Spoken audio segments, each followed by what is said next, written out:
Doors అవన్నీ lock చేసుకొని లోపల ఉన్నారు. ఆ లేడీ కూడా అక్కడే ఉంది.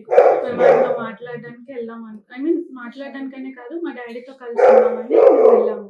బట్ మేము మెసేజెస్ చేసినా, ఫోన్ కాల్స్ చేసినా ఆయన లిఫ్ట్ చేయలేదు, దేనికి రెస్పాండ్ అవ్వలేదు. సో ఏంటి అంటే వాళ్ళు ఎప్పుడో ఒక్కప్పటికైనా డోర్ తీస్తారు కదా అని మేము బయట వెయిట్ చేస్తాం. అయితే నైట్ ఎంత టైం వరకు ఉన్నారు? అసలు ఏం జరిగింది? నైట్ యాక్చువల్లీ నేను ఆఫ్టర్నూన్ 3 నుంచి నైట్ 1:30, 2 వరకు ఉన్నాను.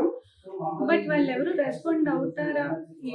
రెస్పాండ్ అవుతారేమో అని మేము వెయిట్ చేసాం. అట్లీస్ట్ మా డాడీ అయినా నా పిల్లలు బయట ఉన్నారు కదా, లోపల పిలుస్తారనేమో అయినా వెయిట్ చేసాం. బట్ ఏం రెస్పాన్స్ లేదు. ప్రధాన కారణం ఏంటి మీ ఫాదర్ రెస్పాండ్ అవ్వకపోవడానికి? ఆ లేడీ ఆమెతో ఉండడమే రెస్పాండ్ అవుతుంది.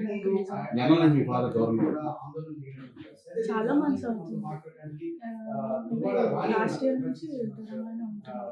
ఈ మధ్యకాలంలో మీరు కలవడానికి వెళ్ళాం. లాస్ట్ ఇయర్ వినాయక చవితి అప్పుడు మాట్లాడడానికి వెళ్ళాం. అప్పుడు మా డాడీ వాళ్ళ బ్రదర్ అండ్ వాళ్ళ మదర్ ఏం చేశారంటే మమ్మల్ని లోపలికి రానివ్వకుండా, మేమేదో వాళ్ళకి అటాక్ ఇస్తున్నాం అన్నట్టు క్రియేట్ చేసి మా డాడీతో కలవనివ్వకుండా చేసేది.